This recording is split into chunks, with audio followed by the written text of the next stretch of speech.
বোন বাড়িতে ঘুরতে আসলে ঈদের দিন আর চলে গেলে কেন জানি পুরো বাড়িটা জুড়ে রয় শোকের দিন। বোন আসায় অনেক আনন্দ করলাম, চলে যাওয়ার সময় কেন জানি ফাঁকা ফাঁকা হয়ে গেল। ভাগ্নে এসেছিল বাসায়, সব কিছু মাতিয়ে রাখতো, ও চলে যাওয়াতে মনে হচ্ছে আমার বাসায় যেন কে একজন নাই। খুবই মিস করছি ওদেরকে। তা আজকে একদিন আগে, প্রায় 2 দিন আগে ওরা চলে গিয়েছিল, তা ভিডিওটা ভাবলাম এডিট করাই হয়নি, কালকে একটু কাজে গিয়েছিলাম বগুড়ায়। তাই ভাবলাম আজকে ভিডিওটা এডিট করে একদম ছেড়ে দিই। তো এখানে আমি মাছ ভুনা করছিলাম। প্রথমে দুপুরের আয়োজন করছি, সকালবেলা তো কি করেছি নাস্তা টাস্তা সেগুলোর আয়োজন দেখানো হয়নি। তো দুপুরবেলায় তো আর এখানে আমি রান্নাটা এভাবে ভিডিও করতেও পারিনি। মুরগির মাংস, তারপর সালাদ, সাথে ছিল আলু ভাজি, সাথে ছিল গরুর মাংস ভাজি, আলু ভর্তা করেছিলাম, রুই মাছ ভুনা, ছোট মাছের চচ্চড়ি আর সাদা ভাত, আর গোলসা মাছ ভুনা করেছিলাম। তাই তো দুপুরবেলা খাওয়া দাওয়া শেষ করে বিকালের নাস্তায় ভাবলাম কিছু একটা বানিয়ে দেওয়া যাক। তা এই যে স্টিক নুডলসটা বানালাম। আসলে এটা খেতে কিন্তু খুবই মজা হয়েছিল, একদম চাউমিন খুবই স্বাদ করে মজা করে ওইভাবে রান্না করেছিলাম। তাই তো ওদেরকে খেতে দিয়েছি সন্ধ্যার নাস্তায়, ভাবলাম এটা বানিয়ে দিয়ে ওরা আবার সন্ধ্যার পরেই চলে যাবে। ওরা রাতে 8টার দিকে প্রায় রওনা দেবে। বোন যেহেতু চলে যাবে, তা ভাবলাম কিছু একটা রান্না করা যাক। তা ভাবলাম বিরিয়ানি রান্না করে দেওয়া যাক। এখানে দুলাভাই দুধের পিঠা খাচ্ছিল, আমার বোন এনেছিল। আমি তো পিঠা তেমন একটা বানাতে পারি না, আমার বোন আবার খুব সুন্দর পিঠা বানাতে পারে। তাই তো বোনের প্রতি বোনের ভালোবাসা, যে আমি তো পারি না সেই জন্য আমার জন্য বানিয়ে এনেছি।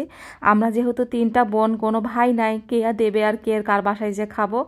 বোনই তো বোনের প্রতি ভালোবাসা বোঝে, বোন কি পছন্দ করে না করে সেটা আর একটা বোন অবশ্যই বোঝে। আর বড় বোন তো সবসময় মায়ের মতোই হয়, মানে মায়ের অভাবটা সে হালকা হলেও সে পূরণ করার সবসময় চেষ্টা করে। আর এই তো ভাগ্নে তো চাউমিন দেখে সে এত খুশি হয়ে গেছে যে কোথায় থেকে রান্না করেছো, বললাম তোমার খালামণি শেফ। যাই হোক, তারপরে এই তো বিরিয়ানির জন্য মাংস রান্না করছিলাম। এখানে একটু টক দই, মানে মিষ্টি দই দিয়ে দিয়েছিলাম, টক দই তো ছিল না। আর এখানে শুকনা মরিচ, কাঁচা মরিচ, কোনো হলুদ অ্যাড করিনি। সাথে ধনিয়া গুঁড়া, জিরার গুঁড়া, তারপরে আদা রসুন পেস্ট, মানে মাংসে যা যা মশলা দেয় ঠিক সব মশলাই দিয়েছি, শুধু হলুদের গুঁড়া বাদ দিয়ে। হলুদের গুঁড়া দিলে বিরিয়ানিটা কেমন জানি ভালো লাগে না। এখানে সাদা তেল গরম করে নিয়েছি, পোলার চালটা ধুয়ে নিয়েছি। এখন সাদা তেলের ভিতর কোনো মশলা অ্যাড করব না, দিয়ে একদম নাড়াচাড়া নিচ্ছি। আর এখানে আমি মাংসের ভিতর সব কিছু ঝাল একদম বেশি করে দিয়ে, একদম গরম পানি দিয়ে দিলাম। এখন আমি এখানে কয়টা শীষ দিয়ে নিব। মাংসটা কষানো শেষ, প্রায় আমি 3টা শীষ দিয়ে নিয়েছি।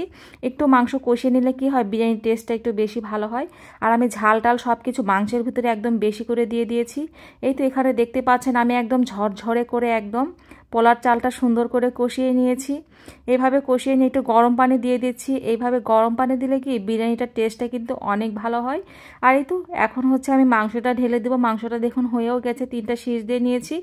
3টা শীষ দিয়ে এনাফ। এর ভাগে এই যে দেখতে পাচ্ছেন এই পানিতে আরও মাংসটা কিন্তু অনেকটাই সেদ্ধ হয়ে যাবে।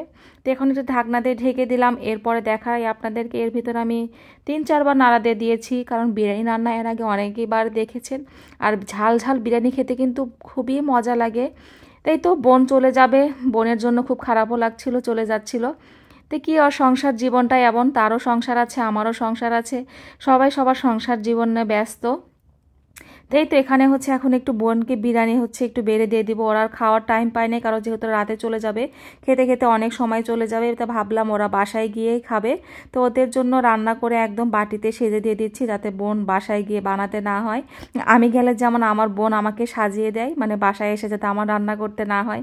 তা আমি ভাবলাম আমার বোনও তো যেহেতু যাবে, রাতের বেলা যায়, ও আবার রান্না করবে, তো ওকেও সাজিয়ে দিই, ও বাসায় যে শুধু খাবে। তাই তো বোন চলে যাচ্ছে, বিদায়ের মুহূর্তটা সত্যি অনেক খারাপ লাগছিল। সবাই ভালো থাকবেন আর আমাদের জন্য দোয়া করবেন। আল্লাহ হাফেজ।